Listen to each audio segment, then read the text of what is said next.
Hello everyone, central government job അപ്ഡേറ്റിലേക്ക് എല്ലാവർക്കും സ്വാഗതം. അപ്പൊ നമ്മൾ കഴിഞ്ഞ ദിവസം KVS പറ്റിയിട്ട് ഒരു വീഡിയോ ചെയ്തിരുന്നു. അതായത് കേന്ദ്രീയ വിദ്യാലയ സംഘാതന്റെ കീഴിൽ വരുന്ന ടീച്ചർ പോസ്റ്റിലേക്കുള്ള ഒരു ജോലിയെ പറ്റിയിട്ട് നമ്മൾ ഡിസ്കസ് ചെയ്തിരുന്നു അല്ലെ. അവയർനെസ് തരാൻ വേണ്ടിയിട്ട് നിങ്ങൾക്ക് ഒരു വീഡിയോ ഞാൻ ചെയ്തിട്ടുണ്ടായിരുന്നു. അപ്പൊ അതിൽ ഞാൻ കുറെ കാര്യങ്ങൾ അതിൽ തന്നെ പറഞ്ഞു പോകുന്നുണ്ട്. പക്ഷെ നമ്മൾ എന്താണ് നോട്ടിഫിക്കേഷൻ ഒഫീഷ്യലി എന്ത് ചെയ്തിട്ടില്ല, വിളിച്ചിട്ടില്ല എന്ന് എടുത്തു പറഞ്ഞിട്ടുണ്ടായിരുന്നു. അപ്പൊ ഒരുപാട് പേര് അത് കമന്റ് സെക്ഷനിൽ ചോദിച്ചു, നോട്ടിഫിക്കേഷൻ വന്നിട്ടില്ലല്ലോ എന്ന് ലിങ്ക് അയച്ചു തരുമോ എന്നൊക്കെ ചോദിച്ചിട്ടുണ്ടായിരുന്നു. അപ്പൊ നിങ്ങൾ മനസ്സിലാക്കുക, നോട്ടിഫിക്കേഷൻ വന്നിട്ടില്ല, അത് ഇനി ഉടനെ വരും എന്നുള്ള രീതിയിലാണ് ഞാൻ ആ വീഡിയോ ചെയ്തത് തന്നെ. കാരണം എപ്പോഴും നോട്ടിഫിക്കേഷൻ വരുന്നതിന് മുമ്പേ നിങ്ങളെ പ്രിപ്പയർ ആക്കാൻ വേണ്ടി ഒരു അവയർനെസ് വീഡിയോ പോലെയാണ് നമ്മൾ എപ്പോഴും നോട്ടിഫിക്കേഷൻസ് ചെയ്യാറുള്ളത്. അപ്പൊ അത് കാരണം നിങ്ങൾ പഠിക്കുന്നവരാണെങ്കിൽ നിങ്ങൾ പഠിക്കുന്ന പ്രിപ്പറേഷൻ സ്ട്രാറ്റജി നേരത്തെ തുടങ്ങട്ടെ എന്നുള്ള രീതിയിലാണ് നമ്മൾ എപ്പോഴും ചെയ്യാറുള്ളത്. അപ്പൊ എന്തായാലും അതിൽ പറയാത്ത കുറച്ച് കാര്യങ്ങളുണ്ടായിരുന്നു. ക്വാളിഫിക്കേഷൻസിന്റെ കുറച്ച് ഡീറ്റെയിൽസ് പറയാൻ നമ്മൾ അതിൽ പറഞ്ഞിട്ടുണ്ടായിരുന്നു. അപ്പൊ അതിന്റെ പാർട്ട് 2 എന്നുള്ള രീതിയിലാണ് ഈ KVS ബാക്കി നിങ്ങൾക്ക് വരുന്ന സംശയങ്ങൾ, അതായത് നിങ്ങൾ കമന്റ് സെക്ഷനിൽ ഒരുപാട് ഡൗട്ട്സ് അറിയിച്ചിരുന്നു. അപ്പൊ ആ ഒരു കമന്റ് സെക്ഷനെയും പരിഹരിക്കാനുള്ള രീതിയിൽ കമന്റ് സെക്ഷനും റിയാക്ട് ചെയ്യുന്നുണ്ട്. അത് ഇതിന്റെ വീഡിയോയുടെ ലാസ്റ്റ് നമ്മൾ അതും ചെയ്യുന്നുണ്ട്. എന്തായാലും ആദ്യം ക്വാളിഫിക്കേഷന്റെ ഡീറ്റെയിൽസ് ഒന്ന് ജസ്റ്റ് ഒന്ന് പറഞ്ഞു തന്ന് എന്നാണ് നോട്ടിഫിക്കേഷൻ വരുന്നതെന്നും കൃത്യമായിട്ട് പറഞ്ഞു തന്നതിന് ശേഷം ബാക്കി കാര്യങ്ങളിലേക്ക് നമുക്ക് കടക്കാം. അപ്പൊ KVS എന്താണെന്ന് നിങ്ങൾ കഴിഞ്ഞ വീഡിയോ കണ്ടവരാണെന്ന് നിങ്ങൾക്ക് അറിയാം. കേന്ദ്രീയ വിദ്യാലയ സംഘാതന്റെ കീഴിൽ വരുന്ന ടീച്ചർ പോസ്റ്റുകൾ, അതായത് ടീച്ചിങ് പോസ്റ്റും ഉണ്ട്, നോൺ ടീച്ചിങ് പോസ്റ്റും ഉണ്ട്. ഇനി വിളിക്കാൻ പോകുന്നത് മേ ബി നമുക്ക് എന്തായിരിക്കാം, ടീച്ചിങ് പോസ്റ്റ് ആയിരിക്കും മെയിൻ ആയിട്ട് അവർ വിളിക്കാൻ പോകുന്നതെന്നുള്ളൊരു കാര്യമാണ് അതിൽ പറഞ്ഞിട്ടുണ്ടായിരുന്നത്. കാരണം ഒരു അപ്ഡേറ്റ് വരും, എപ്പോഴും അങ്ങനെ തന്നെയാണ്. എക്സാം ഇത്ര നാൾക്ക് മുമ്പേ നടക്കാം എന്നുള്ള ഒരു പ്രതീക്ഷയിൽ അവരെന്ത് ചെയ്യും, അപ്ഡേറ്റ്സ് കൊടുക്കാറുണ്ട്. എല്ലാ പേരും അങ്ങനെ തന്നെയാണ് ചെയ്യുന്നത് കേട്ടോ. അപ്പൊ അതുകൊണ്ടാണ് നമ്മൾ ഈ ഒരു അപ്ഡേറ്റ് നേരത്തെ നിങ്ങൾക്ക് എത്തിക്കാൻ വേണ്ടി ശ്രമിച്ചത്. അപ്പൊ കേന്ദ്രീയ വിദ്യാലയ സംഘാതന്റെ നോട്ടിഫിക്കേഷൻ എപ്പോൾ വരുമെന്ന് ചോദിച്ചു കഴിഞ്ഞാൽ ഡിസംബർ 2024 മുമ്പ് തന്നെ വരും. കാരണം ഓരോ വർഷം ഓരോ കേന്ദ്രീയ വിദ്യാലയത്തിന്റെ പോസ്റ്റ് ജോബ് ഈ ഒരു ജോബിലേക്ക് എന്ത് ചെയ്യുന്നുണ്ട്, വിളിക്കാറുണ്ട് കേട്ടോ, റിക്രൂട്ട്മെന്റ്സ് നടക്കാറുണ്ട്. അപ്പൊ അതുകൊണ്ടാണ് നമ്മൾ എന്ത് ചെയ്തത്, ആ ഒരു കാര്യം എടുത്ത് പറയുന്നത്. അപ്പൊ ഡിസംബർ ഈ ഒരു വർഷത്തിൽ തന്നെ എന്ത് വരും, നോട്ടിഫിക്കേഷൻ വരും. അപ്പൊ അത് പഠിക്കുന്നവരാണെങ്കിൽ അതിന്റെ ആ ഒരു പഠിത്തത്തിന്റെ നിങ്ങൾക്ക് ഒരു പ്രതീക്ഷ വേണമല്ലോ. എപ്പോഴും നമ്മൾ പഠിക്കുമ്പോൾ ഇങ്ങനെ ഒരു എക്സാമിനേഷൻ ഉണ്ടെന്ന് മനസ്സിലാക്കി കഴിഞ്ഞാൽ നിങ്ങൾക്ക് അത് പഠിക്കാനുള്ള ആ ഒരു ത്രില്ലെങ്കിലും നിങ്ങൾക്ക് ഒരു ചാലഞ്ചിങ് എഫക്റ്റ് നിങ്ങൾക്ക് കിട്ടട്ടെ എന്നുള്ള രീതിയിലാണ് അത് പറയുന്നത് കേട്ടോ.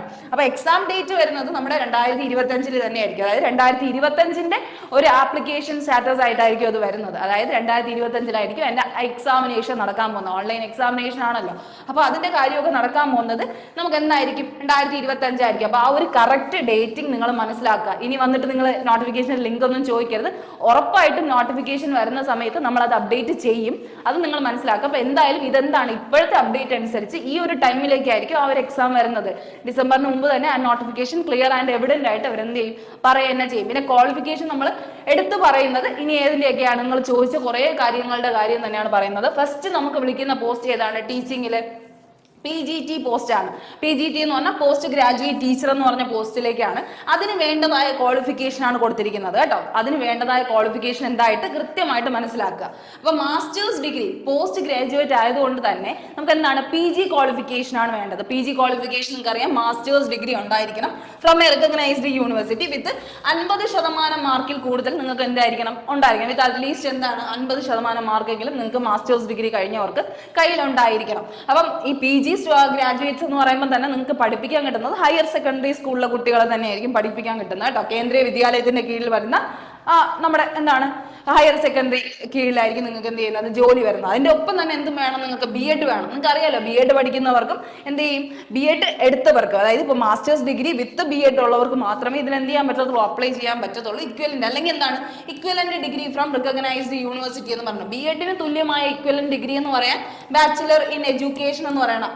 Okay, bachelors in BA in education എന്ന് പറയുന്ന ഒരു ഫീൽഡിൽ മാത്രമേ അതിന്റെ ഇക്വലന്റ് ഡിഗ്രി ഉള്ളൂ. ആ ഒരു കാര്യം കൂടെ നിങ്ങൾ മനസ്സിലാക്കുക. അല്ലെങ്കിൽ നിങ്ങൾക്ക് എന്ത് തന്നെ വേണം, BEd തന്നെ ഉണ്ടായിരിക്കണം കേട്ടോ. BEd ആണ് മസ്റ്റ്. അപ്പൊ മാസ്റ്റേഴ്സ് ഡിഗ്രി വേണം, BEd വേണം. പിന്നെ എന്താണ്, ഹിന്ദിയും ഇംഗ്ലീഷും മാക്സിമം നിങ്ങൾ അറിഞ്ഞിരിക്കണം, നന്നായിട്ട് തന്നെ അറിഞ്ഞിരിക്കണം. നിങ്ങൾക്ക് അറിയാലോ, സെൻട്രൽ ഗവൺമെന്റ് കീഴിൽ വരുന്ന ജോബാണ്. അപ്പൊ ഹിന്ദിയും ഇംഗ്ലീഷും നല്ലപോലെ അറിയണം. പ്രത്യേകിച്ചും കേന്ദ്രീയ വിദ്യാലയമാണ്. നിങ്ങൾക്ക് അറിയാലോ, നമ്മുടെ മലയാളം പോലെ അങ്ങനത്തെ ഒരു ലാംഗ്വേജ് അല്ല. അവരെപ്പോഴും ഫോക്കസ് ചെയ്യുന്ന ഹിന്ദി, സാൻസ്ക്രിറ്റ് അങ്ങനത്തെ ലാംഗ്വേജസ് ആയിരിക്കും. അതുകൊണ്ട് ഹിന്ദി മാക്സിമം നിങ്ങൾ അറിഞ്ഞിരിക്കാൻ തന്നെ ശ്രമിക്കുക. ഓക്കെ, കാരണം നിങ്ങൾക്ക് ഇപ്പം എക്സാം വന്നാൽ നമ്മൾ കഴിഞ്ഞ പ്രാവശ്യത്തെ വീഡിയോയിൽ സിലബസ് ഉൾപ്പെടെ ചെയ്തിട്ടുണ്ടായിരുന്നു. അതിൽ ഹിന്ദി 10 മാർക്കിന് ചോദിക്കുന്നുണ്ട്. അതുകൊണ്ട് ഹിന്ദി നിങ്ങൾ അറിഞ്ഞിരിക്കണം. അത്യാവശ്യം സ്പീക്കിംഗ് സ്കിൽസും അതുപോലെ റൈറ്റിംഗ് സ്കിൽസും ഉണ്ടായിരിക്കണം. ഓക്കെ, അടുത്ത് ഇനി പോസ്റ്റിലെ സബ്ജക്റ്റുകൾ നിങ്ങൾക്ക് അറിയാലോ. പോസ്റ്റ് ഗ്രാജുവേറ്റ് എന്ന് പറയുമ്പോൾ നിങ്ങൾ ഹയർ സെക്കൻഡറിയിൽ പഠിപ്പിക്കേണ്ട കുറെ സബ്ജക്റ്റുകളുണ്ട്. അപ്പൊ ആ വരുന്ന ഡിവിഷൻസ് ഏതാണെന്ന് നിങ്ങൾ മനസ്സിലാക്കിയിരിക്കുക. ഫസ്റ്റ് എന്ന് പറയുന്നത് ഇംഗ്ലീഷ് ആണെങ്കിൽ എന്ത് സബ്ജക്റ്റ് ആയിരിക്കണം പോസ്റ്റ് ഗ്രാജുവേഷൻ ചെയ്യുന്നത്? ഇംഗ്ലീഷിലായിരിക്കും. അതായത് ഇംഗ്ലീഷ് ടീച്ചർ ആവണമെങ്കിൽ എന്തിൽ വേണം? ഇംഗ്ലീഷിലായിരിക്കണം. ഹിന്ദി ടീച്ചർ ആവണമെങ്കിൽ ഏതൊക്കെ ആയിരിക്കും? ഒന്നീ നിങ്ങൾ മാസ്റ്റേഴ്സിന് ഹിന്ദി എടുത്തവരായിരിക്കണം, അല്ലെങ്കിൽ സാൻസ്ക്രിറ്റ് എടുത്തവരായിരിക്കണം. അതായത് ഇപ്പൊ നിങ്ങൾ PG അല്ലെങ്കിൽ BA ഇൻ സാൻസ്ക്രിറ്റ് അങ്ങനെയാണ് പഠിച്ചതെങ്കിൽ അതിൽ. കാരണം നിങ്ങളുടെ ഒരു സബ്ജക്ട് ഏതായിരുന്നെങ്കിൽ വരണം. അതായത് നിങ്ങൾ ഏതെങ്കിലും ഗ്രാജുവേഷൻ ലെവലിൽ പഠിച്ചപ്പോൾ നിങ്ങൾക്ക് ഹിന്ദി സബ്ജക്റ്റ് ആയിട്ട് ഉണ്ടായിരിക്കണം. ആ ഒരു കണ്ടീഷൻ മാത്രമേ ഉള്ളൂ. അതായത് ഹിന്ദി നിങ്ങൾ അറിഞ്ഞിരിക്കണം. ഹിന്ദി ഓർ സാൻസ്ക്രിറ്റ് ഉള്ള ബിരുദധാരികൾക്ക് എന്ത് ചെയ്യാം? അപ്ലൈ ചെയ്യാന്നുള്ള ഒരു കാര്യം മനസ്സിലാക്കുക. അപ്പോൾ ഓക്കെ, PGയുടെ കാര്യമാണ് പറയുന്നത് കേട്ടോ, PGയുടെ കാര്യം. ഇനി അടുത്ത PGT ഫിസിക്സ് ആണെങ്കിൽ ഫിസിക്സുകാർക്കും അപ്ലൈ ചെയ്യാം, ഇലക്ട്രോണിക്സുകാർക്ക് അപ്ലൈ ചെയ്യാം, ന്യൂക്ലിയർ ഫിസിക്സ്, അപ്ലൈഡ് ഫിസിക്സ് പഠിച്ച എല്ലാവർക്കും ഫിസിക്സ് എന്ന് പറഞ്ഞ ഒരു ഇതിലേക്ക് കാറ്റഗറിയിലേക്ക് അപ്ലൈ ചെയ്യാം. കെമിസ്ട്രി ആണെങ്കിൽ കെമിസ്ട്രി പഠിച്ചവർക്കും ബയോ കെമിസ്ട്രി പഠിച്ചവർക്കും അപ്ലൈ ചെയ്യാം. അപ്പൊ ഇത് ആർക്കൊക്കെ അപ്ലൈ ചെയ്യാം? കാരണം ഇങ്ങനെ ഈ ഒരു പോസ്റ്റിംഗ് ആയിരിക്കുമല്ലോ വരുന്നത്. ഹയർ സെക്കൻഡറിയിലുള്ള സബ്ജക്ട് വെച്ച് നോക്കുകയാണെങ്കിൽ ഇത്രയും പോസ്റ്റിംഗ് ആയിരിക്കും വരുന്നത്. അപ്പൊ അത് ആർക്ക് അപ്ലൈ ചെയ്യാന്നുള്ള ഒരു കാര്യമാണ് ഇപ്പുറത്ത് കൊടുത്തിരിക്കുന്നത്. അത് നിങ്ങൾ മനസ്സിലാക്കുക കേട്ടോ. എക്കണോമിക്സ് ആണെങ്കിൽ economics, business economics, applied economics പഠിച്ചവർക്കൊക്കെ അപ്ലൈ ചെയ്യാം. കൊമേഴ്സ് ആണെങ്കിൽ മാസ്റ്റേഴ്സ് ഡിഗ്രി ഏതിനൊക്കെ കൊമേഴ്സിൽ എടുത്തവർക്ക് അപ്ലൈ ചെയ്യാം കേട്ടോ. ആ ഒരു കാര്യം തന്നെയാണ് മനസ്സിലാക്കണം, മാസ്റ്റേഴ്സ് ഡിഗ്രി കൊമേഴ്സ് എടുത്തവർക്ക്. ഇനി അടുത്ത മാത്സ് ആണെങ്കിൽ മാത്തമെറ്റിക്സും അപ്ലൈഡ് മാത്തമെറ്റിക്സ് പഠിച്ചവർക്കും അപ്ലൈ ചെയ്യാം. ഇതുപോലെ ഡീറ്റെയിലിംഗ് നിങ്ങൾക്ക്, കാരണം ഇത് മുൻപ് വർഷത്തിൽ വന്നതാണെങ്കിൽ പോലും നിങ്ങൾക്ക് 2024 അപ്ഡേറ്റ്സ് ആയിട്ട് തന്നെയാണ് ഗൂഗിളിലൊക്കെ അവൈലബിൾ ആയിട്ട് കിട്ടിയിരിക്കുന്നത് കേട്ടോ. അപ്പോൾ അത് മനസ്സിലാക്കുക. കാരണം ഇതിന്റെ ക്വാളിഫിക്കേഷൻ ഒന്നും ഒരിക്കലും മാറാൻ പോകുന്നില്ല. അപ്പൊ ഇതുള്ളവർക്ക് പഠിക്കാം, അല്ലെങ്കിൽ പഠിച്ചു തുടങ്ങാന്നുള്ളൊരു കാര്യം മനസ്സിലാക്കാം. ഇനി ബയോളജി ആണെങ്കിൽ ആർക്കൊക്കെ അപ്ലൈ ചെയ്യാം? ബയോളജി ആണെങ്കിൽ ബോട്ടണി, സുവോളജി, ലൈഫ് സയൻസ് പഠിച്ചവർക്ക് അപ്ലൈ ചെയ്യാം. ജനറ്റിക്സ്, മൈക്രോബയോളജി ഈ സബ്ജക്റ്റ് ഒക്കെ നിങ്ങൾ PGയിൽ ചെയ്തിട്ടുണ്ടെങ്കിൽ നിങ്ങൾക്ക് എല്ലാവർക്കും അപ്ലൈ ചെയ്യാം. Plant physiology, biotechnology, molecular biology, botany, zoology ഇതെല്ലാം പഠിച്ചവർക്ക് ബയോളജി എന്ന് പറഞ്ഞ ഒരു സബ്ജക്റ്റിലേക്ക് അപ്ലൈ ചെയ്യാം. അതായത് ലൈഫ് സയൻസ് പഠിച്ച എല്ലാവർക്കും ബയോളജി പോസ്റ്റിലേക്ക് അപ്ലൈ ചെയ്യാം. ഹിസ്റ്ററി ആണെങ്കിൽ എന്താണ്? ഹിസ്റ്ററിയിലേക്ക് അപ്ലൈ ചെയ്യാം. ജിയോഗ്രഫി ആണെങ്കിൽ ജിയോഗ്രഫി. കമ്പ്യൂട്ടർ സയൻസ് ആണെങ്കിൽ 50% മാർക്ക് എന്തായിരിക്കണം? നിങ്ങൾക്ക് BE അതായത് ബാച്ചിലർ ഓഫ് എഞ്ചിനീയറിംഗ് അല്ലെങ്കിൽ BTech കമ്പ്യൂട്ടർ സയൻസ് എടുത്തവർക്ക്, IT ഡിപ്ലോമ ഒക്കെ എടുത്തവർക്ക് എന്ത് ചെയ്യാം? അപ്ലൈ ചെയ്യാം. അതായത് പോസ്റ്റ് ഗ്രാജുവേഷൻ ഉണ്ടായിരിക്കണം, അല്ലെങ്കിൽ നിങ്ങൾക്ക് അത്രയും വർഷത്തെ ഒരു 3 ഇയർ കോഴ്സ് നിങ്ങൾ അഡീഷണൽ ഡിപ്ലോമ എങ്കിലും ചെയ്തിരിക്കണം. ആ ഒരു കാര്യമാണ് വരുന്നത് കേട്ടോ. ഇത്രയും കാര്യങ്ങൾ നിങ്ങൾ എന്ത് ചെയ്യുക? അവിടെ മനസ്സിലാക്കുക. അപ്പൊ ഇത്രയും പോസ്റ്റ് ഗ്രാജുവേറ്റ് സബ്ജക്ട്സ് ആണ് വരുന്നത്. ഇത്രയും ഉള്ളവർക്കാണ് ചാൻസ് ഉള്ളത്. ഓക്കെ, ഈ ഒരു കാര്യം മനസ്സിലാവുന്നുണ്ടല്ലോ. അപ്പൊ പോസ്റ്റ് ഗ്രാജുവേഷന്റെ ഏതൊക്കെയാണെന്ന് മനസ്സിലാക്കി വെക്കാം. ഓക്കെ, ആ കാര്യം മനസ്സിലാക്കുക. പിന്നെ മനസ്സിലാക്കുക, പോസ്റ്റ് ഗ്രാജുവേഷൻ പഠിക്കുന്നവർക്ക് എന്താണ് വേണ്ടതെന്ന് നമ്മൾ പറഞ്ഞല്ലോ. BEd ഉൾപ്പെടെ കാര്യങ്ങൾ ഉണ്ടെങ്കിൽ മാത്രമേ അപ്ലൈ ചെയ്യാൻ പറ്റത്തുള്ളൂ. ഇനി അടുത്ത് TGT ആണെങ്കിൽ എന്താണ്? ട്രെയിൻഡ് ഗ്രാജുവേറ്റ് ടീച്ചേഴ്സ് ആണ്. Trained graduate teachers. നമ്മൾ നേരത്തെ PGT പോസ്റ്റ് ഗ്രാജുവേറ്റ് ടീച്ചേഴ്സ് ആണെങ്കിൽ ഇതെന്താണ്? ട്രെയിൻഡ് ഗ്രാജുവേറ്റ് ആണ്. ഗ്രാജുവേഷൻ കംപ്ലീറ്റ് ആക്കിയാൽ മതി. നേരത്തെ മാസ്റ്റേഴ്സ് ആണെങ്കിൽ ഇവിടെ എന്താണ്? ബാച്ചിലേഴ്സ് മതി. നേരത്തെ മാസ്റ്റേഴ്സ് ഡിഗ്രിയാണ് PGTക്ക് വേണ്ടത്, അത് ഹയർ സെക്കൻഡറി പഠിപ്പിക്കാനാണ്. ഇതെന്ന് പറഞ്ഞാൽ ബാച്ചിലേഴ്സ് ഡിഗ്രി എന്തിനു വേണ്ടിയാ? ഹൈസ്കൂൾ പഠിപ്പിക്കാൻ വേണ്ടിയാണ്, ഹൈസ്കൂൾ. പക്ഷെ ഇവർ മനസ്സിലാക്കേണ്ടത് ഇവർക്ക് BEd അല്ലെങ്കിൽ ഇതും വേണം, അതിൻ്റെ ഒപ്പം എന്തും വേണം? CTET പാസ്സാവണം. CTET എന്താണ്? CBSE കൊടുക്കുന്നതാണ് അല്ലേ? CBSEയുടെ കീഴിൽ വരുന്ന നമ്മുടെ ഇതാണ് പറഞ്ഞത്, ടീച്ചിങ് എഫിഷ്യൻസി ടെസ്റ്റിന്റെ കാര്യമാണ് പറയുന്നത് കേട്ടോ. അതായത് നിങ്ങൾ CBSE നിങ്ങൾക്ക് അറിയാമല്ലോ, ഇപ്പൊ നവോദയ പോലെയുള്ള സ്കൂളുകൾ, അതായത് സെൻട്രൽ ഗവൺമെന്റിന്റെ കീഴിൽ വരുന്ന സ്കൂളുകളായിട്ടുള്ള കേന്ദ്രീയ വിദ്യാലയം, നവോദയ, ഇതിനെല്ലാം CTET പാസ്സായവർക്ക് മാത്രമേ ഗ്രാജുവേറ്റ് ടീച്ചേഴ്സ് ആവാൻ പറ്റത്തുള്ളൂ. അല്ലെങ്കിൽ നിങ്ങൾ എന്താണ്? PGT അപ്ലൈ ചെയ്യണമെങ്കിൽ മാസ്റ്റേഴ്സും BEdും വേണം. ഇവിടെ എന്ത് വേണം? നിങ്ങൾക്ക് ബാച്ചിലേഴ്സും വേണം, BEdും വേണം, അതിൻ്റെ ഒപ്പം CTET നിങ്ങൾ പാസ്സാവണം. ആ ഒരു കാര്യമാണ് മനസ്സിലാക്കേണ്ടത് കേട്ടോ. CBSEയുടെ ക്വാളിഫിക്കേഷൻ ഉള്ള പേപ്പർ 2 ബൈ CBSE, CBSEയുടെ കീഴിൽ വരുന്ന CTET അല്ലെങ്കിൽ അപ്പിയർ ഇൻ CTET എന്നും പറഞ്ഞിട്ടുണ്ട്. എന്തായാലും നമുക്ക് ഒഫീഷ്യൽ നോട്ടിഫിക്കേഷൻ വരുമ്പോൾ ഡീറ്റെയിൽ ആയിട്ട് അറിയാൻ പറ്റും കേട്ടോ, എന്താണെന്ന് കാര്യം മനസ്സിലാക്കുക. എന്തായാലും CTET ഏതിന് വേണം? TGT പോസ്റ്റിലേക്ക് അപ്ലൈ ചെയ്യാനാണ് നിങ്ങളുടെ താല്പര്യമെങ്കിൽ നിങ്ങൾക്ക് CTET ഉണ്ടായിരിക്കണമെന്ന് മനസ്സിലാക്കുക. അതേസമയം മറ്റടുത്താണെങ്കിൽ എന്ത് വേണ്ട? CTET വേണ്ടാന്നും മനസ്സിലാക്കി വെക്കുക. ഇനി proficiency in teaching Hindi and English medium. Okay, teaching Hindi and English medium പഠിപ്പിക്കാനുള്ള ഒരു കഴിവ്, അതാണ് എപ്പോഴും അവർ പറയുന്നത്. ഹിന്ദി ഇംഗ്ലീഷ് ലാംഗ്വേജ് പ്രൊഫഷൻസി നന്നായിട്ട് ഉണ്ടായിരിക്കണം. ഓക്കെ, ഇത്രയും കാര്യം മനസ്സിലാക്കുക. BEd, CTET, ബാച്ചിലേഴ്സ് ഡിഗ്രി ഉള്ളവർക്കേ TGT അപ്ലൈ ചെയ്യാൻ പറ്റത്തുള്ളൂ. ആ ഒരു കാര്യം തന്നെ മനസ്സിലാക്കുക. ഇനി അടുത്ത TGTയിൽ വരുന്ന സബ്ജക്ട്സ് ആണ് ഈ പറയുന്നത് കേട്ടോ. TGTയിൽ വരുന്ന സബ്ജക്ട്സ് ആണ് ഇത്രയും വരുന്നുണ്ട്. അതായത് ഹൈസ്കൂളിൽ വരുന്ന സബ്ജക്ട് ഇംഗ്ലീഷ് വരുന്നുണ്ട്, അത് ഇംഗ്ലീഷ് പഠിച്ചവരായിരിക്കണം. അതായത് നിങ്ങൾ ബാച്ചിലേഴ്സിൽ നിങ്ങൾ ഡിഗ്രി എടുത്തപ്പോൾ, ഡിഗ്രി 3 വർഷത്തെ ഡിഗ്രി എടുക്കുമ്പോൾ നിങ്ങൾ ഇംഗ്ലീഷ് ആയിരിക്കണം സബ്ജക്റ്റ് ആയിട്ട് എടുക്കേണ്ടത്. ഹിന്ദി ആണെങ്കിൽ ഹിന്ദി ആയിരിക്കണം 3 വർഷത്തെ സബ്ജക്റ്റ് നിങ്ങൾ. ഓക്കെ, ഹിന്ദി ആയിരിക്കണം പഠിച്ചത്. ഇനി അടുത്ത SST എന്ന് പറയുന്നത് നമ്മുടെ സോഷ്യൽ സയൻസ് സബ്ജക്റ്റുകളാണ് കേട്ടോ. SST, TGT, SST എന്ന് പറയുന്നത് നിങ്ങൾ പൊളിറ്റിക്കൽ സയൻസോ ഹിസ്റ്ററിയോ ജോഗ്രഫിയോ എക്കണോമിക്സ് പഠിച്ചവർക്കും എന്ത് ചെയ്യാം എടുക്കാന്നാണ്. Must be either history or geography. Which one must be either history അല്ലെങ്കിൽ ജോഗ്രഫി ആയിരിക്കണം ഒരു സബ്ജക്റ്റ് ആയിട്ട് നിങ്ങൾ കൊണ്ടുപോയിട്ടുള്ളത് കേട്ടോ. അപ്പോൾ ആ ഒരു കാര്യം മനസ്സിലായി. ഇനി 2 ഓഫ് ദ ഫോളോയിങ്, ഒന്നി ഹിസ്റ്ററി ജോഗ്രഫി ആയിരിക്കണം, അല്ലെങ്കിൽ എക്കണോമിക്സ് ആൻഡ് പൊളിറ്റിക്കൽ സയൻസ്. ആ ഒരു രീതിക്ക് നിങ്ങൾ സോഷ്യൽ സയൻസിലെ ഏതെങ്കിലും സബ്ജക്റ്റ് ആയിരിക്കണം എടുത്തിരിക്കുന്നത്. ഇനി അടുത്ത TGT സയൻസ് ആണെങ്കിൽ ഏതൊക്കെയാണ്? Botany, zoology, chemistry. സയൻസ് ആണെങ്കിൽ. സാൻസ്ക്രിറ്റ് ആണെങ്കിൽ സാൻസ്ക്രിറ്റ് 3 വർഷം പഠിച്ചവർക്കും അപ്ലൈ ചെയ്യാം. അപ്പൊ സാൻസ്ക്രിറ്റിലൊക്കെ ജോലി കിട്ടുന്നതൊക്കെ, അതായത് സാൻസ്ക്രിറ്റ് പഠിച്ചിറങ്ങിയവർക്കും ഇതെന്താണ് നല്ലൊരു ചാൻസ് ആണ് കേട്ടോ. അതായത് സാൻസ്ക്രിറ്റിൽ ഒരുപാട് നമുക്ക് ജോലിയൊന്നും കിട്ടില്ല എന്നൊക്കെ ഒരുപാട് പേര് എന്തായി പരാതി പറയാറുണ്ട്. അപ്പൊ എന്ത് ചെയ്യുക, മനസ്സിലാക്കുക, നിങ്ങൾക്കും എന്തുണ്ട്, ചാൻസ് ഉണ്ട്. കാരണം സാൻസ്ക്രിറ്റ് ഒക്കെ പഠിക്കുന്ന വളരെ ചുരുക്കം ആൾക്കാരായിരിക്കും, അവർക്ക് എന്ത് ചെയ്യാം, ഇവിടെ അപ്ലൈ ചെയ്യാമെന്ന് മനസ്സിലാക്കുക. മാത്സ് ആണെങ്കിൽ എന്താണ്, മാത്സിൽ അല്ലെങ്കിൽ എന്തുണ്ടായിരിക്കണം, ഡിഗ്രി ഉണ്ടായിരിക്കണമെന്ന് മനസ്സിലാക്കുക. അല്ലെങ്കിൽ physics, chemistry, electronics, computer science, statistic പഠിച്ചവർക്കും എന്ത് ചെയ്യാം, അപ്ലൈ ചെയ്യാന്നുള്ള കാര്യം മനസ്സിലാക്കുക. Okay. Bachelors degree in maths with any of the following subject. ഈ ഒരു സബ്ജക്റ്റും കൂടെ പഠിച്ചവരായിരിക്കണം. മാത്സിന്റെ കൂടെ ഫിസിക്സ്, കെമിസ്ട്രി, ഇലക്ട്രോണിക്സ് അല്ലെങ്കിൽ കമ്പ്യൂട്ടർ സയൻസ് കൂടെ പഠിച്ചവരായിരിക്കണം എന്ന് മനസ്സിലാക്കുക. ഇതെന്താണ്, ഫിസിക്കൽ ആൻഡ് ഹെൽത്ത് എഡ്യൂക്കേഷൻ. അത് പഠിച്ചവർക്കും ചാൻസ് ഉണ്ട്. മനസ്സിലാവുന്നുണ്ടോ നിങ്ങൾക്ക്? കാരണം ഡിഗ്രിയൊക്കെ ഫിസിക്കൽ ആൻഡ് ഹെൽത്ത് എഡ്യൂക്കേഷനിൽ പഠിച്ചവർക്കും ചാൻസ് ഉണ്ടെന്ന് മനസ്സിലാക്കുക. ഇനി അടുത്ത TGT AE എന്ന് പറയുന്നത് അഡ്വാൻസ് എഞ്ചിനീയറിംഗ് പഠിച്ച 5 years recognised diploma in drawing of painting, sculpture, graphic art. അതായത് പെർഫോമൻസ് ആർട്ടിൽ വരുന്ന സംഭവമാണ് കേട്ടോ. അതായത് പെയിന്റിങ്ങോ സ്കൾപ്ചറോ ഗ്രാഫിക് ആർട്ടോ ഒക്കെ പഠിച്ചവർ 5 വർഷം റിക്കഗ്നൈസ്ഡ് ഡിപ്ലോമ ഉണ്ടായിരിക്കണം. നിങ്ങൾക്ക് ഡിപ്ലോമ ഉണ്ടായിരിക്കണം. 5 വർഷത്തെങ്കിലും മിനിമം ഡിപ്ലോമ ഉള്ളവർക്ക് എന്ത് ചെയ്യുക, AE പോസ്റ്റിലേക്ക് അപ്ലൈ ചെയ്യാന്നുള്ളതാണ്. ഇനി WE എന്ന് പറഞ്ഞാൽ വർക്ക് എഡ്യൂക്കേഷൻ, അതായത് സ്കിൽ ബേസ്ഡ് ഒക്കേഷണൽ സ്കിൽസ് ഉണ്ടല്ലോ, അത് പഠിച്ചെന്ന് പറഞ്ഞാൽ ഈ 3 year diploma with higher secondary in electrical engineering, അങ്ങനത്തെ ഇലക്ട്രോണിക് സബ്ജക്റ്റുകളിൽ, ഇലക്ട്രോണിക് ഗാഡ്ജറ്റ് ആൻഡ് ഇലക്ട്രിക്കൽ സബ്ജക്ട്സിൽ ഉള്ളവരാണെങ്കിൽ നിങ്ങൾക്ക് എന്ത് ചെയ്യാം, അപ്ലൈ ചെയ്യാൻ പറ്റുന്നതാണ് വർക്ക് എഡ്യൂക്കേഷൻ. സ്കിൽ ബേസ്ഡ് ആയിട്ടുള്ള സംഭവങ്ങളാണ് കേട്ടോ. അവർക്കും എന്ത് ചെയ്യാം, ഇതിൽ അപ്ലൈ ചെയ്യാമെന്ന് നിങ്ങൾ മനസ്സിലാക്കുക. അതായത് TGT പോസ്റ്റിലേക്ക് നിങ്ങൾക്ക് ബാച്ചിലേഴ്സ് ഉണ്ടായിരുന്നാൽ മതി. 3 year diploma after higher secondary. നിങ്ങൾ +2 കഴിഞ്ഞ ഉടനെ 3 വർഷത്തിന്റെ ഡിപ്ലോമ എങ്കിലും ഇലക്ട്രിക്കൽ എഞ്ചിനീയറിംഗിനൊക്കെ ഉള്ളവർക്ക് അപ്ലൈ ചെയ്യാമെന്ന് മനസ്സിലാക്കുക. ഓക്കെ, ആ ഒരു കാര്യം. ഇതൊക്കെയാണ് TGTയുടെ കാര്യം പറയണം. ഇനി ലാസ്റ്റ് വരുന്നതാണ് PRT പോസ്റ്റ്, അതായത് പ്രൈമറി ടീച്ചർ ആവാനുള്ള പോസ്റ്റ്. ആദ്യം പറഞ്ഞത് പോസ്റ്റ് ഗ്രാജുവേറ്റ് ടീച്ചർ, അത് കഴിഞ്ഞ് ബാച്ചിലർ ടീച്ചർ, അത് കഴിഞ്ഞിട്ട് ഏതാണ് നമ്മുടെ പ്രൈമറി സെക്ഷൻസ് ഉണ്ടല്ലോ, ആ ഒരു സെക്ഷനെ പഠിപ്പിക്കാനുള്ള ടീച്ചേഴ്സ് ആണെങ്കിൽ നിങ്ങൾക്ക് നമ്മൾ എപ്പോഴും വിളിക്കുന്നത് 2 പോസ്റ്റിലേക്കാണ് പ്രൈമറി ടീച്ചർ വിളിക്കുന്നത്. ഒന്ന് KVSന്റെ പ്രൈമറി ടീച്ചർ. അതിന് വേണ്ടത് നിങ്ങൾക്ക് എന്താണ്, +2 അല്ലെങ്കിൽ നിങ്ങൾക്ക് സീനിയർ സെക്കൻഡറി മാർക്കിൽ, അതായത് +2ൽ നിങ്ങൾക്ക് എന്തുണ്ടായിരിക്കണം, 50% മാർക്ക് ഉണ്ടായിരിക്കണം. +2ന് നിങ്ങൾക്ക് 50% മാർക്ക് ഉണ്ടായിരിക്കണം. അത് കഴിഞ്ഞ് ഡിപ്ലോമ ഇൻ എലമെന്ററി എഡ്യൂക്കേഷൻ. അത് കഴിഞ്ഞ് എന്ത് വേണം, നിങ്ങൾ സീനിയർ സെക്കൻഡറി പഠിച്ചു കഴിഞ്ഞ് എലമെന്ററി എഡ്യൂക്കേഷൻ പഠിക്കുമല്ലോ, DLED എന്നൊക്കെ പറയണം. ഡിപ്ലോമ ഇൻ എലമെന്ററി എഡ്യൂക്കേഷൻ 2 വർഷം. പണ്ട് അത് TTC ആയിട്ടായിരുന്നു 1 വർഷമൊക്കെ പോകുന്നത്. അതിപ്പോൾ എന്തായി, DLED എന്ന് പറയുന്ന നമ്മുടെ എന്താ പറയുന്ന ഡിപ്ലോമ ഇൻ എലമെന്ററി എഡ്യൂക്കേഷൻ എന്നുള്ള രീതിയിൽ മാറ്റിയില്ലേ. Diploma in elementary education DLED എന്ന് പറഞ്ഞ് ചോദിക്കാറുണ്ടല്ലോ.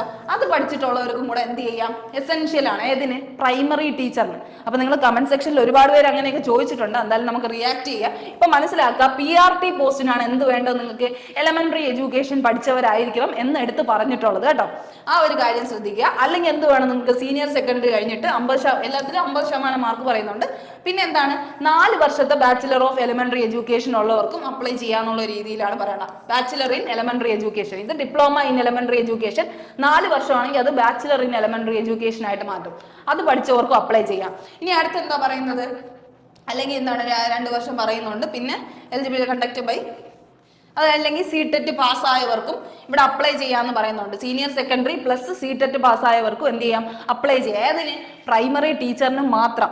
ബാക്കി 2 പോസ്റ്റിനും CTET വച്ച് മാത്രം അപ്ലൈ ചെയ്യാൻ പറ്റത്തില്ല. B.Ed + CTET ആയിരുന്നു മറ്റേ പോസ്റ്റിന്, നമ്മുടെ TGT പോസ്റ്റിലേക്ക് വേണ്ടത്. ഇതിലാണ് നമുക്ക് CTET മാത്രമായിട്ട് അപ്ലൈ ചെയ്യാൻ പറ്റുന്നത്. Proficiency teach through English, Hindi.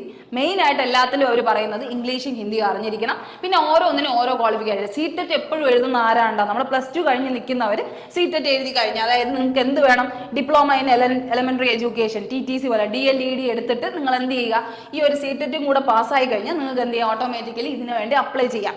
Okay, ആ ഒരു കാര്യം മനസ്സിലാക്കുക. എപ്പോഴും സെറ്റൊക്കെ എഴുതുന്ന ആരാണ് ശരിക്കും പറഞ്ഞാൽ നമ്മുടെ ഡിഗ്രി ലെവൽ മാസ്റ്റേഴ്സ് കഴിഞ്ഞവർക്ക് സെറ്റൊക്കെ എഴുതി എന്ത് ചെയ്യാം, പാസ്സായിരിക്കാം. BEd കഴിഞ്ഞവർക്ക് സെറ്റ് എഴുതാൻ പറ്റുള്ളൂ എന്ന് മാക്സിമം നിങ്ങൾ മനസ്സിലാക്കി വെക്കുക. സീറ്ററ്റ് ആണെങ്കിലും നമുക്ക് എന്ത് ചെയ്യാൻ പറ്റും, ഈ ഒരു ടൈമിലൊക്കെ നമുക്ക് എഴുതാം. സീറ്ററ്റ് ഇനിയിപ്പം ഡിസംബറിലൊക്കെ വിളിക്കും കേട്ടോ. അപ്പൊ അത് എഴുതി, കാരണം ഇനിയിപ്പോൾ ഈ ഒരു എക്സാം വരുന്നത് ഇത് കഴിഞ്ഞിട്ടാണെങ്കിൽ ഇനി എഴുതി സീറ്ററ്റ് എടുത്തവർക്ക് വേണമെങ്കിൽ പോലും നിങ്ങൾക്ക് അപ്ലൈ ചെയ്യാൻ പറ്റും എന്നുള്ള ഒരു ബെനിഫിറ്റ് ആണ് അവിടെ വരുന്നത്. അപ്പൊ സീറ്ററ്റും കൂടെ നിങ്ങൾ നേരത്തെ പ്രിപ്പയർ ചെയ്യാൻ വേണ്ടിയാണ് ഇത് പറയുന്നത്. ഇനിയിപ്പോൾ ഒരു സീറ്ററ്റ് എക്സാം ഉടനെ വിളിക്കും. അപ്പൊ നിങ്ങൾക്ക് എന്ത് ചെയ്യാം, CBSE ട്രെയിൻഡ് ആയിട്ടുള്ള സ്കൂളുകളിൽ കിട്ടാനുള്ളതാണ് സീറ്ററ്റ് എക്സാമിനേഷൻ എന്ന് പറയുന്നത്. അപ്പൊ അതിനു വേണ്ടി നിങ്ങൾക്ക് എന്ത് ചെയ്യാം, പ്രിപ്പയർ ചെയ്യാം. സീറ്ററ്റും പാസ്സായി കഴിഞ്ഞാൽ നിങ്ങൾക്ക് വിളിക്കുന്നത് എന്തായിരിക്കും, ഇപ്പൊ എക്സാം വരുന്നത് ചിലപ്പോൾ അടുത്ത വർഷത്തേക്കായിരിക്കും. അപ്പൊ ആ ഉള്ളിൽ തന്നെ നിങ്ങൾക്ക് എന്ത് ചെയ്യാം, സീറ്ററ്റും നേടിയെടുക്കാം. അപ്പൊ ആ ഒരു കാര്യമൊക്കെ നിങ്ങൾ എന്ത് ചെയ്യുക, ഇപ്പൊ തന്നെ ശ്രദ്ധിച്ചു പോവുക കേട്ടോ. ശ്രദ്ധിച്ചു പോകേണ്ട കാര്യങ്ങൾ ശ്രദ്ധിക്കുക.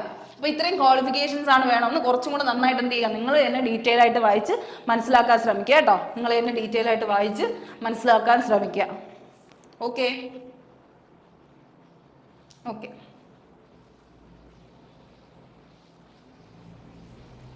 ഓക്കെ ഇത്ര കാര്യമാണ് അവിടെ നമുക്ക് പറയാനുള്ളത്. ഇനി നിങ്ങളുടെ എന്തൊക്കെയാണ് ഡൗട്ട്സ് എന്നുള്ളൊരു കാര്യം എന്താണെന്ന് നോക്കാം നമുക്ക്. KVയിൽ പഠിപ്പിക്കാൻ, അപ്പൊ നിങ്ങളുടെ ഡൗട്ട്സ് വായിച്ചിട്ട് അതൊന്ന് ജസ്റ്റ് ഒന്ന് പറഞ്ഞുതരാൻ വേണ്ടിയാണ് നോക്കുന്നത്. അപ്പൊ ഇത്രയാണ് നമ്മുടെ ക്വാളിഫിക്കേഷൻ നിങ്ങൾ അറിയേണ്ടത്. ഇനി അറിയേണ്ടത്, KVയിൽ പഠിപ്പിക്കാനുള്ള യോഗ്യത ഇല്ലാതെ കരാർ അടിസ്ഥാനത്തിൽ നിയമിച്ച് കുറച്ച് വർഷം കഴിയുമ്പോൾ പെർമനന്റ് ആക്കുമോ? അങ്ങനെ ആക്കത്തില്ല കേട്ടോ. കാരണം KVയിലത്തേക്ക് വേണ്ടിയുള്ള ഒരു മെയിൻ എക്സാമിനേഷൻ ആണിത്. അപ്പൊ നമുക്കിപ്പോൾ കരാർ അടിസ്ഥാനത്തിൽ കിട്ടാറുണ്ട്, അങ്ങനെ ഇപ്പൊ കോൺട്രാക്ട് ബേസിൽ വിളിക്കാറുണ്ട് KVയിലേക്ക്. അതായത് ഇപ്പോൾ 1 ഇയർ വാലിഡിറ്റിയിലൊക്കെ ചിലപ്പോൾ വിളിക്കാറുണ്ട്. കരാർ അടിസ്ഥാനത്തിൽ കയറാം, പക്ഷെ പെർമനന്റ് ആക്കണമെങ്കിൽ എങ്ങനെ ആയിരിക്കണം, നിങ്ങൾ എക്സാം എഴുതി തന്നെ കയറണം. എവിടെ അങ്ങനെയല്ലേ, നമ്മളിപ്പോൾ ഒരു ടെമ്പററി ബേസിൽ കയറുക എന്ന് പറഞ്ഞാൽ പെർമനന്റ് ആവണമെങ്കിൽ എപ്പോഴും എന്ത് വേണം, അവിടെ ഒരു ക്വാളിഫിക്കേഷൻ എക്സാം ക്വാളിഫൈ ചെയ്യുക തന്നെ വേണം. അല്ലെങ്കിൽ പിന്നെ ഈ പിൻവാതിൽ നിയമം അങ്ങനെയൊക്കെ സംഭവങ്ങൾ ഉണ്ടായിരിക്കണം. ഇല്ലെങ്കിൽ നമ്മൾ എന്ത് ചെയ്യണം, എക്സാം എഴുതി തന്നെ കയറേണ്ടി വരും കേട്ടോ. അപ്പൊ KVയിൽ പഠിപ്പിക്കാനുള്ള യോഗ്യത ഇല്ലാതെ കരാർ അടിസ്ഥാനത്തിൽ നിയമിച്ച് അങ്ങനെ പറ്റത്തില്ല കേട്ടോ. എന്തായാലും എക്സാം എഴുതി കയറുന്നതായിരിക്കും നിങ്ങൾക്കും ബെനിഫിറ്റ്. കാരണം നിങ്ങൾക്ക് അറിയാലോ, നല്ല ഹൈ സാലറി പാക്കേജ് ആണ്. ചുമ്മാന്നും അല്ല അവർ ഇത്രയും എക്സാം ഒക്കെ നടത്തുന്നത്. കാരണം നല്ലൊരു സാലറി പാക്കേജ് ആണ്. അത്യാവശ്യം നല്ലൊരു ലെവലിലുള്ള സമാധാനത്തിലുള്ള അന്തരീക്ഷവും നല്ലപോലെ പഠിക്കാം. നിങ്ങൾക്ക് എന്ത് ചെയ്യാൻ പറ്റും, നിങ്ങൾക്ക് സ്കോർ ചെയ്യാൻ പറ്റുന്ന എക്സാമിനേഷനും ഒപ്പം നിങ്ങൾക്ക് എന്ത് ചെയ്യാൻ പറ്റും, നല്ലൊരു ജോലി കിട്ടാനുള്ള സ്കോപ്പുമാണ് കേട്ടോ. അപ്പോൾ ആ ഒരു കാര്യം ശ്രദ്ധിക്കുക. ഇനി അടുത്ത ആൾ ചോദിച്ചത്, നോട്ടിഫിക്കേഷൻ വരുമ്പോൾ വീഡിയോ ചെയ്യണേ. രേവതി ചോദിച്ചിട്ടുണ്ടായിരുന്നു, വീഡിയോ ചെയ്യും, ഉറപ്പായിട്ടും ചെയ്യും. ഇത് നിങ്ങളെ ജസ്റ്റ് ഒന്ന് അവെയർ ചെയ്യാൻ വേണ്ടി മാത്രം ചെയ്യുന്നതാണ് നമ്മൾ. അപ്പോൾ എന്ത് ചെയ്യുക, നിങ്ങൾ പഠിച്ചു തുടങ്ങുക. ആ ഒരു കാര്യം തന്നെയാണ് ശ്രദ്ധിക്കേണ്ടത് കേട്ടോ. ഇനി അടുത്ത്, ഇതിന് കേറ്ററ്റ് കൊണ്ട് പറ്റില്ല. കേറ്ററ്റ് കൊണ്ട് പറ്റത്തില്ല. കേറ്ററ്റ് വേണ്ടത് ഏതിനായിരുന്നു, കേറ്ററ്റ് വേണ്ടത് ഇതിനാണ് മെയിൻ ആയിട്ട്. കേറ്ററ്റ് വേണ്ടത് PRT പ്രൈമറി ടീച്ചർ അല്ലെങ്കിൽ എന്ത് വേണം,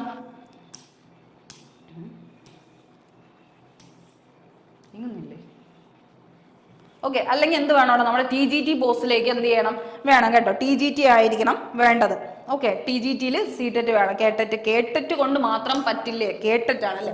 ഓക്കെ, സീറ്ററ്റും കേട്ടറ്റും തമ്മിൽ വ്യത്യാസമുണ്ട് കേട്ടോ. ഇവിടെ എല്ലാത്തിലും സീറ്ററ്റ് ആണ് പറയുന്നത് കേട്ടോ. സീറ്ററ്റ്, കേറ്ററ്റ് എന്ന് പറഞ്ഞാൽ നമ്മുടെ ഇത് ശരിക്കും പറഞ്ഞാൽ C എന്തിനാണ്, CBSE പഠിപ്പിക്കാൻ വേണ്ടിയാണ്. CBSEയിൽ എന്തിനാണ്, കേരള സ്റ്റേറ്റ് നടത്തുന്നതാണ്. അതായത് സ്റ്റേറ്റിന്റെ ആണ് കേട്ടോ, സ്റ്റേറ്റിൻ്റെ. അപ്പൊ കേട്ടറ്റ് കൊണ്ട് നമുക്ക് പറ്റത്തില്ല. കാരണം നമ്മൾ എവിടെയാണ് പഠിപ്പിക്കുന്നത്, സെൻട്രൽ ഗവൺമെന്റിന്റെ കീഴിലാണ് പഠിപ്പിക്കുന്നത്. നമുക്ക് എന്ത് വേണം, സീറ്ററ്റ് വേണം. ഓക്കെ, ടെറ്റ് എന്നാണ് നോർമലി ഇതിനെ പറയുന്നത്. TET ടെസ്റ്റ് എന്നാണ് പറയുന്നത്. അല്ലെങ്കിൽ എന്താണ്, കേട്ടറ്റ് എന്ന് പറയുന്നത്. കേരളം നടത്തുന്ന സ്റ്റേറ്റ് ലെവലിലുള്ള എക്സാമിനേഷൻ. കേട്ടറ്റ് പാസ്സായ സ്റ്റേറ്റ് സ്കൂളുകളിലുണ്ടല്ലോ, നമ്മുടെ നോർമൽ ഗവൺമെന്റ് സ്കൂളുകളിൽ പഠിപ്പിക്കാനുള്ള കാര്യമാണ്. ഇവിടെ നമുക്ക് എന്താ വേണ്ടത്, സീറ്ററ്റ് ആണ് വേണ്ടത് കേട്ടോ. മാം സീറ്ററ്റ് വിളിച്ചോ, കോച്ചിങ് ഉണ്ടോ? എടാ നമ്മൾ ശരിക്കും പറഞ്ഞ സെന്റർ, നമ്മൾ ദിശ SSC RRB എക്സാമിനേഷൻ ആണ് ഫോക്കസ് ചെയ്യുന്നത്. നിങ്ങൾക്ക് അറിയായിരിക്കും.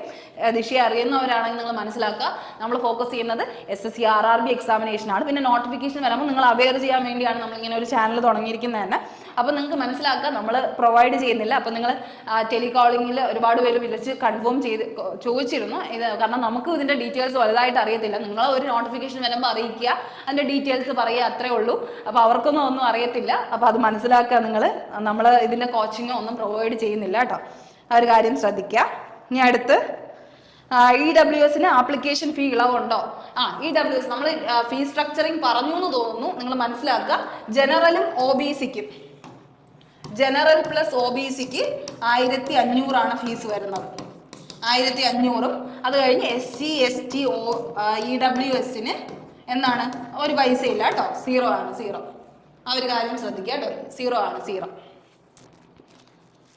Where did you get the notification from? Please share the link. Link ഒന്നും ആയിട്ടില്ല, കാരണം ഇത് ഒരു അപ്ഡേറ്റ് പോലെയാണ് കേട്ടോ. അപ്ഡേറ്റ്സ്, അതായത് യഥാർത്ഥ എക്സാമിനേഷൻ നോട്ടിഫിക്കേഷൻ വരുമ്പോൾ ക്ലിയർ ആൻഡ് എവിഡന്റ് ആയിട്ട് നിങ്ങൾക്ക് അത് പറഞ്ഞു തരാൻ പറ്റും. ഇത്രയാണ് അതിന്റെ മെയിൻ കണ്ടന്റ് ആണെന്ന് നിങ്ങൾ മനസ്സിലാക്കി വെക്കുക. ഓക്കെ, വരുമ്പോൾ എന്തായാലും അറിയിക്കുന്നതാണ് കേട്ടോ. ഈ എക്സാമിന് പഠിക്കാനുള്ള മെറ്റീരിയൽസ്, സിലബസ്, ഇതിന്റെ ലിങ്ക്, PDF ഒക്കെ ഒരു ടെലഗ്രാം ചാനലിൽ അവൈലബിൾ ആണോ?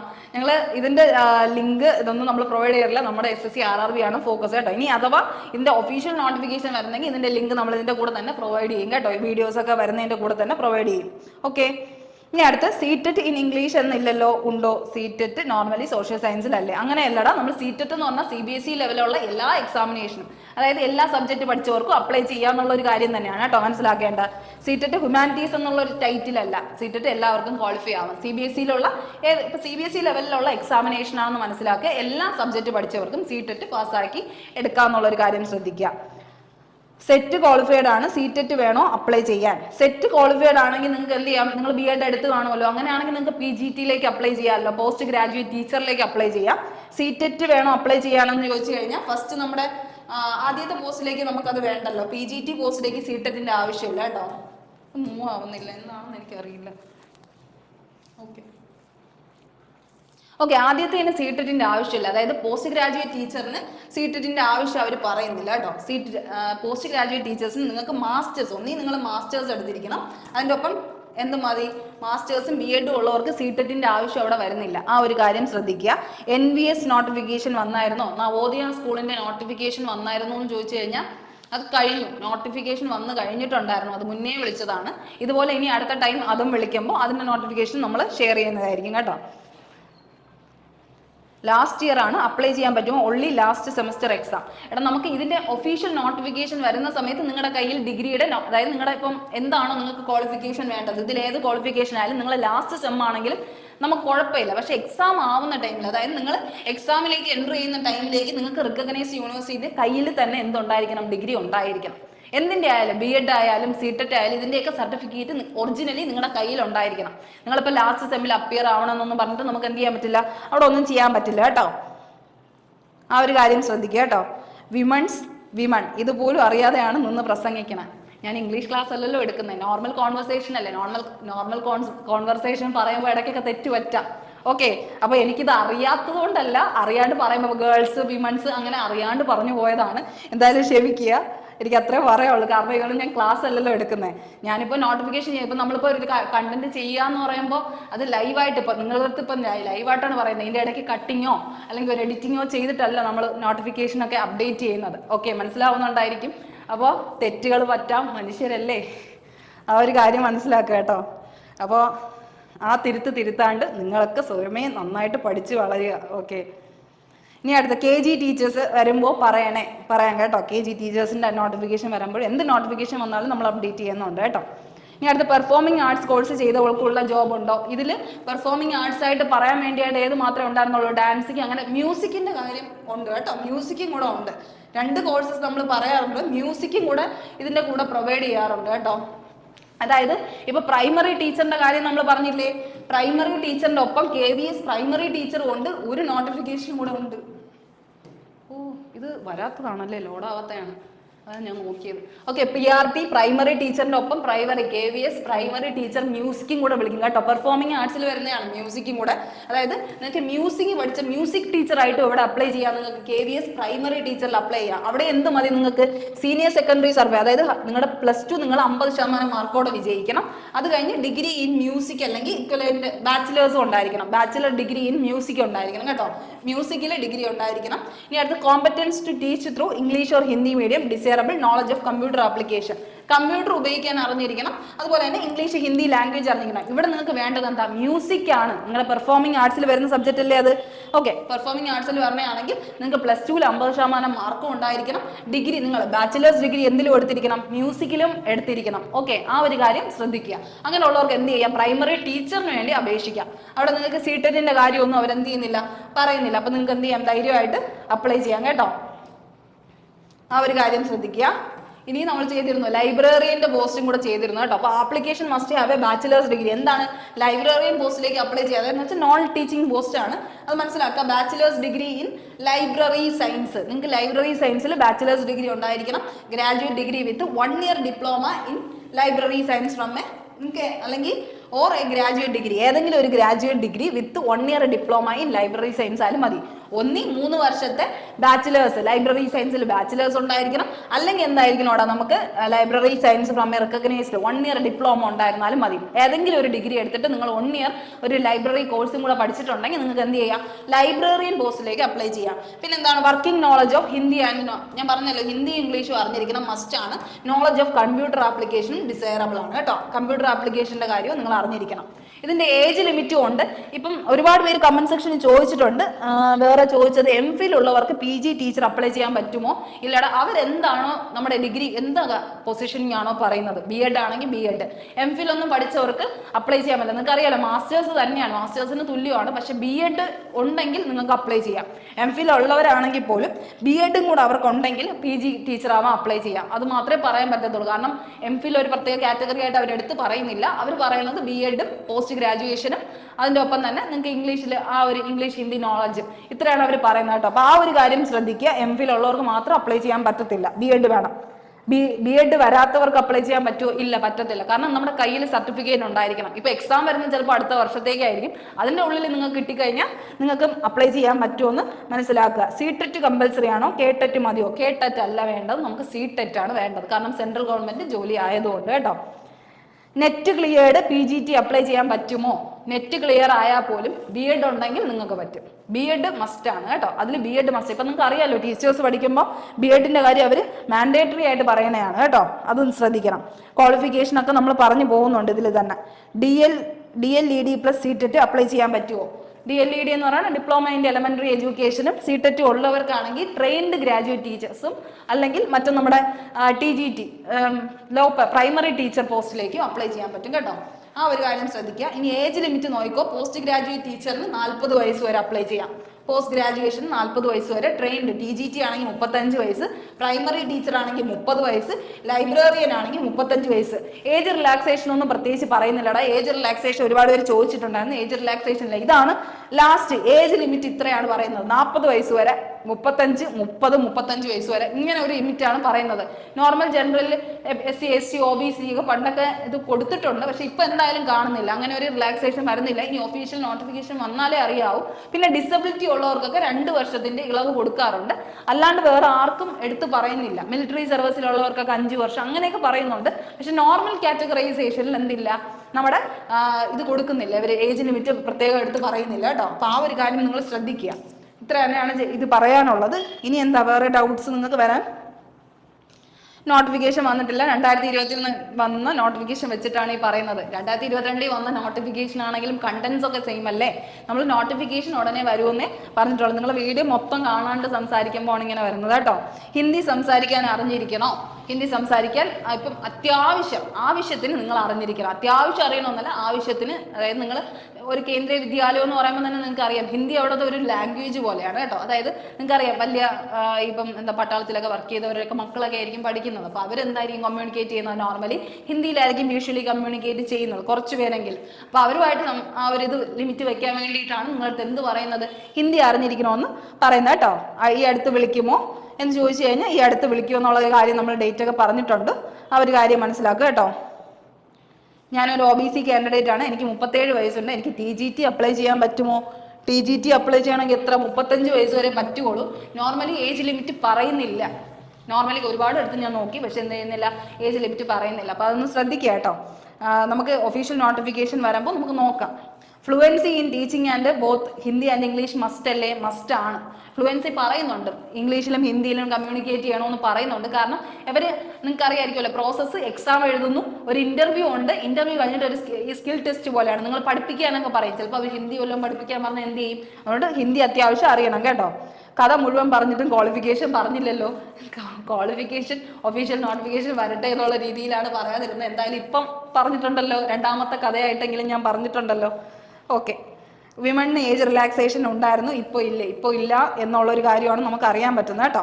CTET നിർബന്ധമല്ലേ? ആണ്. SCക്ക് ഏജ് ലിമിറ്റ് ഉണ്ടോ? ഇല്ല. നോട്ടിഫിക്കേഷൻ വന്നോ? ഇത്ര കാര്യങ്ങളൊക്കെ തന്നെയാണ് ഇനി പറയാനുള്ളൂ. ഇത്രയൊക്കെയല്ലേ ചോദിച്ചിട്ടുള്ളൂ. നിങ്ങൾ എല്ലാ കാര്യങ്ങളും ഡൗട്ട്സ് എല്ലാം കമന്റ് സെക്ഷനിലുള്ള ഡൗട്ട്സ് എല്ലാം ക്ലിയർ ചെയ്തു എന്ന് വിശ്വസിക്കുന്നു. അപ്പോൾ ഇനി എന്തെങ്കിലും ഡൗട്ട്സ് ഉണ്ടെങ്കിൽ ഈ ഒരു പാർട്ടിന്റെ താഴെ നിങ്ങൾ എന്ത് ചെയ്യുക, കമന്റ് ചെയ്യുക. അപ്പം ഇതിന്റെ മറ്റൊരു പാർട്ട് 3 ആയിട്ട് എന്തെങ്കിലും ചെയ്യണമെങ്കിൽ നമുക്ക് ചെയ്യാം. അപ്പോൾ എന്തായാലും നിങ്ങൾ മനസ്സിലാക്കുക, ഈ ഒരു എക്സാമിനേഷൻ നോട്ടിഫിക്കേഷൻ ഇനി വരത്തേ ഉള്ളൂ. അത് എപ്പോഴും ഞാൻ പറയുന്നതാണ്, നിങ്ങൾ ലാസ്റ്റ് വരെ കാണാത്തതുകൊണ്ട് പറ്റുന്ന അബദ്ധമാണ്. അതുപോലെ തന്നെ ടെലികോളേഴ്സിനെ വിളിച്ചിട്ട് എന്ത് ചെയ്യരുത്, ചോദിക്കരുത് ഇതിൻ്റെ ക്ലാസ് പ്രൊവൈഡ് ചെയ്യുന്നൊന്നും ചോദിക്കരുത്. കാരണം നമ്മൾ പ്രൊവൈഡ് ചെയ്യുന്നില്ല, നമ്മൾ SSC RRB ആണ് ഫോക്കസ് ചെയ്താണ് പഠിപ്പിക്കുന്നത്. അപ്പോൾ ആ കാര്യങ്ങൾ മനസ്സിലാക്കുക. അപ്പോൾ ഇതുപോലത്തെ ഇൻഫർമേഷനായിട്ട് ഇനി അടുത്തൊരു വീഡിയോയിൽ കാണാം. എന്തായാലും എല്ലാവരും നന്നായിട്ട് പഠിച്ച് നല്ല കുട്ടികളായിട്ടൊക്കെ വളരട്ടെ എന്ന് ആഗ്രഹിക്കുന്നു. Thank you. Good night.